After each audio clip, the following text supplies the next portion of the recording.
He had in the meantime been occupying much of his leisure with inventions, more particularly in connection with the weaving of cotton and the preparation of the staple for spinning. One of his earliest contrivances was an embroidering machine, in which 20 needles were employed, working simultaneously, and he succeeded in accomplishing his object after about 6 months' labor. For this invention, which he exhibited at the Exposition of 1834, he received a gold medal, and was decorated with the Legion of Honor.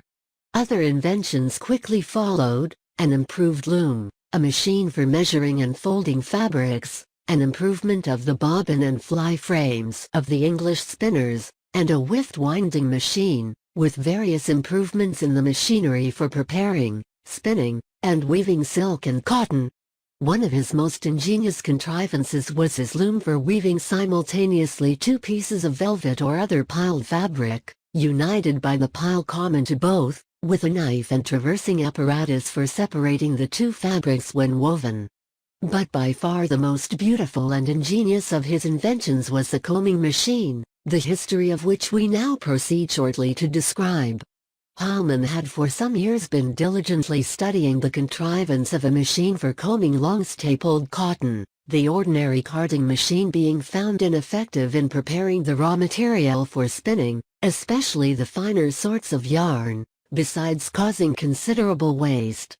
To avoid these imperfections, the cotton spinners of Alsace offered a prize of 5,000 francs for an improved combing machine, and Heilmann immediately proceeded to compete for the reward. He was not stimulated by the desire of gain, for he was comparatively rich, having acquired a considerable fortune by his wife. It was a saying of his that one will never accomplish great things who is constantly asking himself, "How much gain will this bring me?" What mainly impelled him was the irrepressible instinct of the inventor, who no sooner has a mechanical problem set before him than he feels impelled to undertake its solution. The problem in this case was, however, much more difficult than he had anticipated. The close study of the subject occupied him for several years, and the expenses in which he became involved in connection with it were so great, that his wife's fortune was shortly swallowed up, and he was reduced to poverty, without being able to bring his machine to perfection. From that time he was under the necessity of relying mainly on the help of his friends to enable him to prosecute the invention. While still struggling with poverty and difficulties, Heilmann's wife died, believing her husband ruined. And shortly after he proceeded to England and settled for a time at Manchester, still laboring at his machine. He had a model made for him by the eminent machine makers, Sharp, Roberts, and Company. But still he could not make it work satisfactorily, and he was at length brought almost to the verge of despair. He returned to France to visit his family, still pursuing his idea, which had obtained complete possession of his mind. While sitting by his hearth one evening, meditating upon the hard fate of inventors and the misfortunes in which their families so often become involved, he found himself almost unconsciously watching his daughters combing their long hair and drawing it out at full length between their fingers. The thought suddenly struck him that if he could successfully imitate in a machine the process of combing out the longest hair and forcing back the short by reversing the action of the comb, it might serve to extricate him from his difficulty.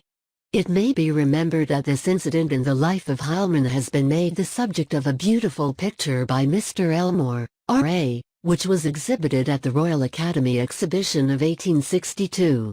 Upon this idea he proceeded, introduced the apparently simple but really most intricate process of machine combing, and after great labor he succeeded in perfecting the invention.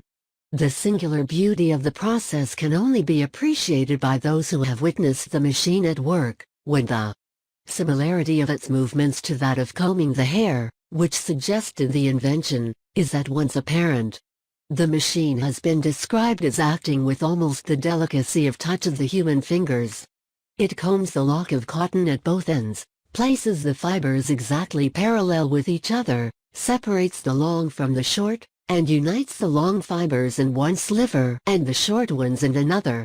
In fine, the machine not only acts with the delicate accuracy of the human fingers, but apparently with the delicate intelligence of the human mind. The chief commercial value of the invention consisted in its rendering the commoner sorts of cotton available for fine spinning. The manufacturers were thereby enabled to select the most suitable fibers for high-priced fabrics, and to produce the finer sorts of yarn in much larger quantities. It became possible by its means to make thread so fine that a length of 334 miles might be spun from a single pound weight of the prepared cotton, and, worked up into the finer sorts of lace, the original shilling's worth of cotton wool, before it passed into the hands of the consumer, might thus be increased to the value of between 300 and 400 sterling. The beauty and utility of Heilmann's invention were at once appreciated by the English cotton spinners. 6 Lancashire firms united and purchased the patent for cotton spinning for England for the sum of 30,000 litres. The wool spinners paid the same sum for the privilege of applying the process to wool. And the Messrs.